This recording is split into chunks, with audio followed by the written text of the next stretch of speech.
markii Israa'iil ay ogaatay in Maraykanku uu marin habaabinayo xaqiiqada ku aadan barnaamijka nukliyeerka Bakistan, hay-adda sirdoonka Israa'iil ee Mossad waxay 1981 bilowday duulaanno ka dhan ah shirkadihii iyo bixiyayaashii qalabka wax lagu bacrimiyo ee Yurubiyaanka ahaa ee la shaqaynayay saynisyahankii reer Bakistan Cabdulqadiir Khan. hase yeeshee duulaannadaas kuma filnayn in la joojiyo shabakadda Cabdulqadiir kadib markii Israa'iil ay xilliyadan si guul leh u duqaysay rektarkii nukliyeerka Ciraaq. Hogaamiyayaasha ciidamada iyo sirdoonka Israa'iil waxay bilaabeen dejinta qorshe ay ku weerarayaan mashruuca nukliyeerka Bakistan. qorshahaas waxaa loo gudbiyey ra'iisul wasaarihii Hindiya Indira Gandhi, taasoo ogolaatay kuna amartay taliyaha ciidamadii cirka ee Hindiya Dibak Singh inuu hogaamiyo howlgalkan. bishii Febraayo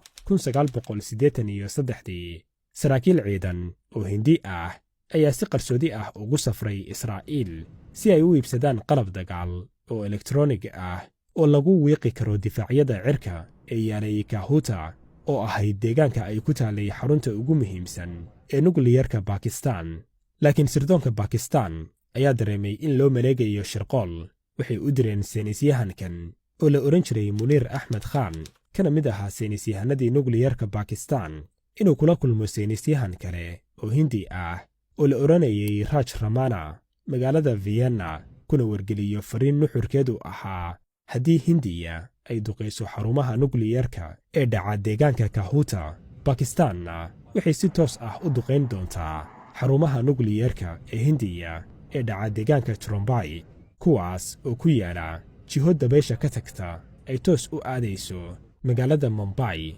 taasoo ka dhigan in dabaylaha xambaarsan shucaaca nukliyeerka ay toos u gaarayaan Mumbai oo ah magaalo malaayiin qof ay degan yihiin. fariintan waxay keentay in Hindiya ay dib uga laabato qorshahan. Israa'iil ayaa soo jeedisay inay iyadu keligeed fuliso duqaynta haddii ay Hindiya ogolaato in diyaaradaha dagaalka Israa'iil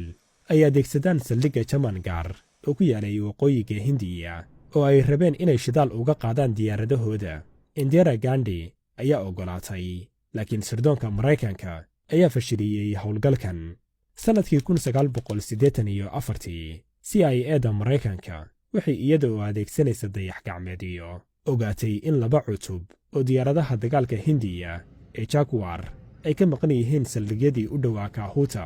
CIA-da ayaa ka shakiday in duulaan uu soo socdo, waxayna warbixin ku aadan arrintan siiyeen madaxweynihii Maraykanka Ronald Reagan, kaas oo si dhaqso ah u amray in la joojiyo